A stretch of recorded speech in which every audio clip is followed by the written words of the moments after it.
चलो, आज अपन एक नया जिसमें सबसे ज़्यादा कन्फ्यूजन होता है वो टॉपिक देखते हैं। रोला और सोरठा। सोरठा में अंतर। रोला और सोरठा में अंतर। ठीक है, तो अपन पहले रोला देख लेते हैं। ठीक है, इसकी परिभाषा देख लेते हैं।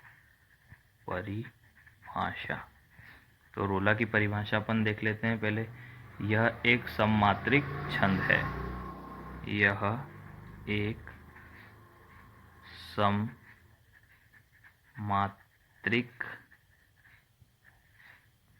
छंद है। यह एक सममात्रिक छंद है जिसके प्रत्येक चरण में 24 मात्राएं होती है। जिसके प्रत्येक चरण में 24 मात्राएं होती है। ठीक है, कि प्रत्येक चरण में कितनी मात्राएं होती है? प्रत्येक चरण में 24 मात्राएं होती है। 11 एवं 13 मात्राओं पर यति होती है। 11 एवं 13 मात्राओं पर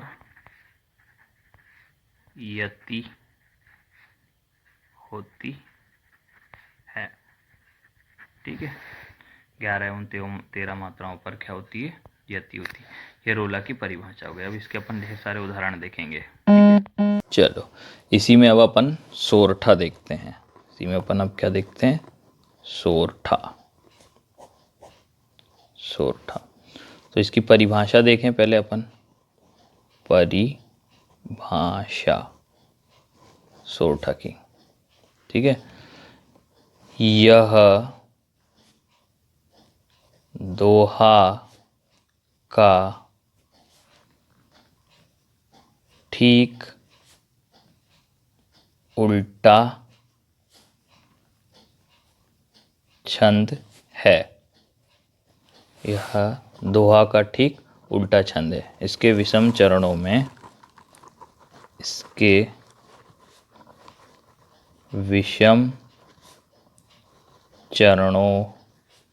में 11 मात्रा और सम चरणों में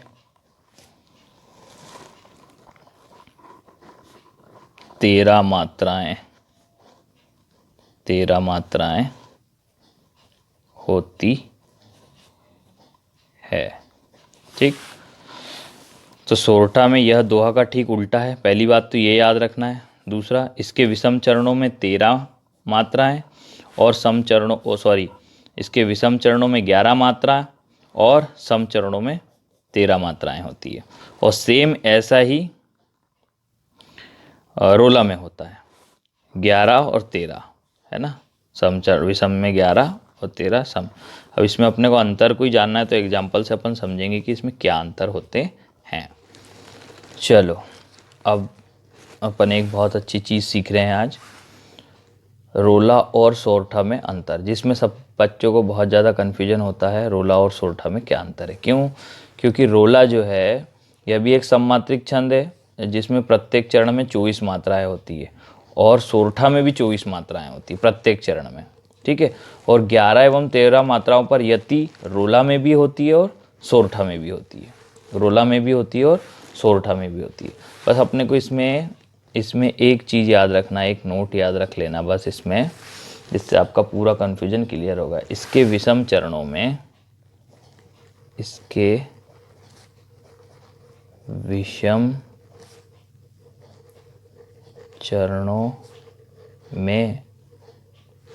विषम चरणों में अंतिम वर्ण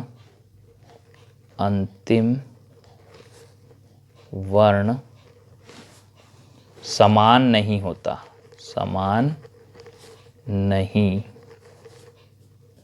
होता है। किसमें? रोला में।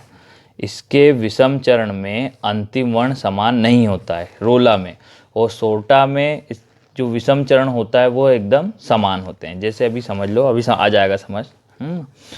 ये यहाँ से अल्प विराम तक ये पहला चरण, ये दूसरा चरण, ये यहाँ से यहाँ तक ये तीसरा चरण, और ये चौथा चरण। तो ये पहला और तीसरा ये कौन से होते हैं? विषम चरण होते हैं। तो मैं बोल रहा हूँ कि इसके विषम चरणों में अंतिम वर्ण समान नहीं होता है। मतलब ये विषम चरण का अंतिम वर्ण क्या होगा? अणा, और ये विषम चरण का अंतिम वर्ण क्या होगा? सी। मतलब ये समान नहीं होते। अगर ये समान होते, 24 मात्रा रहती पूरी, इसमें 11 एवं 13 पर यति होती, लेकिन अंतिम वर्ण अगर समान हो जाता तो ये काय में चले जाता? सोरठा में। और अंतिम वर्ण समान नहीं है तो ये काय में आ गया? अपना रोला में। ठीक है। जैसे मात्राएं गिन ले इसमें कितनी है? 2 2 1 1 2 1 1 2 1 1 2 1 1 1 1 1 1 और ये 2। ठीक है। इसमें देख लें, अगर 2 2 1 1 2 1 1 1 2 2 1 2 1 1 2 1 1। ठीक है। अब बोल रहे हैं कितनी मात्रा होना चाहिए? 24 मात्रा होना चाहिए। तो 2 और 2 4 5 6 7 8 9 10 11 12 13 14 15 16 17 18 19 20 21 22 23 24 24 हो रही है। और इसको भी गिनेंगे तो अपन 24 ही निकलेगी। अब अपन यति देख ले, 11 और 13 की यति होती है इसमें, है ना। विषम चरणों में कितनी होगी? 11, और सम चरणों में कितनी होगी? 13। तो ये विषम चरण, ये सम चरण। 1 2 3 4 5 6 7 8 9 10 11 12 13। अब ये 13 हो गई सम चरण में। अब यहाँ से ये 11 निकलना चाहिए। 1 2 3 4 5 6 7 8 9 10 11। तो ये क्या हो गया आपका? रोला। क्यों रोला हो गया? 11 13 तो सोरठा में भी होते हैं, 24 मात्राएं भी होती है, लेकिन इसके जो विषम चरण है, पहला और तीसरा, ये पहला चरण, ये दूसरा चरण, ये तीसरा और ये चौथा चरण, तो पहला और तीसरे चरण में जो अंतिम वर्ण है वो समान नहीं होगा। तो यह अणा है और यहाँ स है। ठीक है। तो ये काय में चले जाएगा? रोला में। और देख लें इसमें एक दो एग्जाम्पल अपन और देख लें। जैसे ये है। ठीक है। अब इसकी मात्राएं गिन लें अपन। ठीक है। कितनी हो रही है? 1 1 2 2 1 1 2 1 2 1 2 1 1 1, और इतनी पूरे की कितनी गिनोगे आप? 1, और इसकी क्या हो जाएगी? 2 1 1। ठीक है। इसकी गिनेंगे 1 1 2 1 1 2 1 1 1 2, फिर 1 2 1 1 1 1 1 1 1 1। इसकी गिने 1 1 2 1 1 1 1 2 1 ए है ये, तो 2 हो जाएगी। 1 1 1 1 1 1 1 1 1 और ये 2। ठीक है। इसकी देख लें अपन। 1 1 2 1 1 1 1 1 1 2 1 1 1 1 1 1। अब ये इसमें हलंत लगा हुआ है तो इसकी 1 भी नहीं गिनी जाती, लेकिन इसके आगे वाले की 2 हो जाती है। ये मात्राएं गिनना मैं सिखाऊंगा आपको, है ना। 1 1। ठीक है। अब इसको अपन देख लें। तो 2 और 2 4 5 6 7 8 9 10 11 12 13 हो गई, और इधर अब 11 निकलना चाहिए। 1 2 3 4 5 6 7 8 9 10 11 बराबर निकल रही है। इसमें भी देख ले। 2 और 2 4 5 6 7 8 9 10 11 12 13, और इसमें 1 2 3 4 5 6 7 8 9 10 11 बराबर निकली। सब इसमें पूरे में ऐसी ही निकलेगी। अब ये सम चरण, ये विषम चरण, ये सम चरण, ये विषम, ये सम। ठीक है। अब अगर देखें अपन इसमें, तो ये विषम चरण का अंतिम वर्ण अणा आ रहा था इसमें, और ये सी आ रहा था। ठीक है। अब ये अपन जो दूसरा वाला एग्जाम्पल देखें, इसमें जो विषम चरण में र आ रहा है, ठीक है, और इधर क्या आ रहा है? द आ रहा है। ठीक, ये भी असमान आ रहे हैं। और देख लें इसमें, तो इधर न आ रहा है और इधर द आ रहा है। ये भी कैसे हो रहे, असमान आ रहे, है ना। तो 11 और 13 पर यति तो होगी और मात्राएं भी 24 होगी, और मात्राएं भी 24 होगी रोला में, और सोरठा में भी सेम होता है। लेकिन इसमें अगर अपने को भेद जानना है, अंतर जानना है, तो क्या होगा अंतर, इसके जो विषम चरण का अंतिम वर्ण है, ठीक है, इसके विषम चरण का अंतिम वर्ण और दोनों कैसे होंगे, असमान होंगे, असमान होंगे। इसी के आधार पर अपन एक सोरठा का देख लें तो आप, ठीक है। अब इसी आधार पर अपन सोरठा को देखें तो यह दोहा का ठीक उल्टा छंद है। इसके विषम चरण में 11 मात्रा और इसके सम चरण में 13 मात्राएं होती है, और टोटल कितनी मात्राएं होंगी, 24 मात्राएं होंगी। अब इसको आप समझ लो, जैसे इसकी मात्रा गिन ले अपन, 2 1 1 1 1 1 2 1 1 2 1 2 1 1 2 1 1 1 1, ठीक है। इसको देखें, 1 2 1 2 1 2 1 1 2 1 2 1 1 1 2 और ये 1 और ये 2, ठीक है।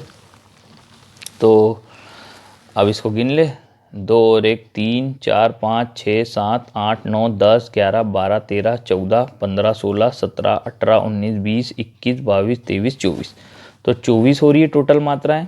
अब यति देखना है, इसकी यति कितने पे होती है, 11 और 13 पे।